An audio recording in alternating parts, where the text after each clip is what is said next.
Hello အားလုံးပဲမင်္ဂလာပါရှင်ဒီနေ့တော့ဒေါ်လာ20လောက်နဲ့ချိုတို့လိုမျိုးအရှင်မမေမေတွေတဲ့အရန်အသုံးဝင်တဲ့ချွတ်ပါလေးကိုချိုတစ်ချက်ပြောပြပေးမယ်နော်အဲ့ဒါလည်းအရန်အသုံးဝင်တဲ့အချိတ်ကုန်တာအရန်တက်တာတဲ့ပတ်စံလည်း20ဝက်ချစ်ဆိုတော့300တာလည်းအရန်စစ်ပြီလို့လေသူကလေဒီမှာဓားလေးတွေအများကြီးပါတယ်ကိုဘလို့ဓားကိုသုံးချင်လဲဆိုတဲ့ဟာပါမူတည်ပြီးတော့ကိုဘလို့ဒီဇိုင်းမျိုးနဲ့လုပ်ချင်တဲ့ပုံမှာမူတည်ပြီးတော့ပေါ့နော်ဆိုတော့ချိုဒီအယောင်ကလည်းမျိုးစုံရှိတယ်ကိုကြိုက်နေတဲ့တဲ့အယောင်ဝယ်ယူလို့ရပါတော့ချိုကတော့ဒီ color လေးကိုရွေးလိုက်တယ်အမှချိုဓားလေးတွေကြည့်တယ်ဓားလေးတွေကချိုတို့ချက်တော်နေမလို့ဦးနေတခွားသေးပြီးလို့ရှိရင်အာလူကျော်လောက်ရလေအဝိုင်းဝိုင်းလေးတွေလေအဲ့ဒါနောက်တစ်ခုကကျတော့ဒီဟာလေးကလေအရန် steady ဖြစ်တယ်အရန်ကြည့်ဘလို့ပဲတိုက်ထုတ်လောမရွေ့သွားဘူးเนาะသူကအရန်လွယ်တယ်ဆိုတော့ချို carrot လေးကိုချိုအရင်လုပ်ကြည့်တယ်ပေါ့เนาะဆိုတော့အချိတ်ကုန်းတာအရန်တက်တာတယ်ပြီးစီကြွားတာလည်းအရန်လွယ်တော့လေ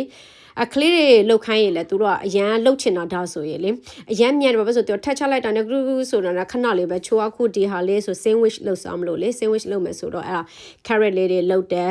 ပြီးလို့ရှိရဲ့ချိုဒီသူကလက်ကလေးနဲ့တကယ်လို့လှုပ်ချလို့မရဘူးဆိုရင်သူ quick ကလေးပါတယ်လေချို slide မျိုးစုံနဲ့ဓာလေးတွေပြောင်းရတာလည်းအရန်လွယ်တယ်ဓာလေးတွေတစ်ခုပြောင်းပြီးတော့လှုပ်လိုက်အဲ့ဒါလေးကတော့ cheeseချိုကအိမ်မှာ parmesan cheese ကိုအတုံးလိုက်ဝယ်ထားတာရှိတယ်လေဆိုတော့ချိုကသူတို့ဒီ omelette လေကျူလေကျူ cheese omelette လုပ်ပေးမလို့ဆိုပြီးတော့အဲ့ဒါ cheese လေးတွေကိုလည်းပဲဒီလိုမျိုး chop လုပ်လိုက်တယ်ပေါ့နော်ဆိုတော့အမြင်လေးကိုလောက်ကိုစားကြည့်ပေါ့နော်နောက်တစ်ခုကကျတော့ချိုအကွင်းလိုက်လေးတွေချိုလှုပ်ကြည့်ချင်တယ်ဆိုတော့တခွားသေးဆိုလည်းအရန်မြန်တယ်ပြီးလို့ရှိရင်အာလူကြော်လေးပါလေလုံမယ်ဆိုရင်လည်းလေအရန်ကောင်းတယ်ဘာလို့ဆိုတော့ဒီအာလူလေးထပ်ပြီးတော့ဒီအကွဲလိုက်လေးကိုဟာကိုကြော်စားတာပေါ့နော်အာလူကြော်လောက်ရလည်းအရန်အဆင်ပြေတယ်နောက်တစ်ခုကကြက်တော်နီလေးဆိုလည်းလိုမျိုးရှည်လေးနဲ့လေ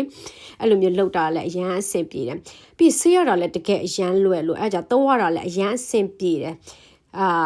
ချိုတို့လိုမျိုးအချိန်အရန် busy ဖြစ်တဲ့လူတွေအတွက်ဆိုရင်ဒီ sick လေးကတကယ်ဒီ chopper လေးကတကယ်ကိုအရန်သုံးဝင်လို့လေအဲကြောင့်မလို့ချိုဒီဗီဒီယိုလေးကိုအမြန်ရိုက်ကူးလိုက်တယ်လို့ဟင်းချရတာဝတနာပါပြီးအချိန်လက်ကုတ်သက်တာတယ်ပြီးပတ်စံလက်အများကြီးမကုတ်တဲ့ဒီ chopper လေးကိုစိတ်ဝင်စားရဲဆိုရင်အောက်ကဒီချင်းနောက်ဝါလေးမှာနှိပ်ပြီးတော့ဝင်လို့ရပါတယ်လို့ချိုတို့နောက်ဗီဒီယိုမှာထပ်တွေ့မယ်နော်အားလုံးပဲ bye bye thank you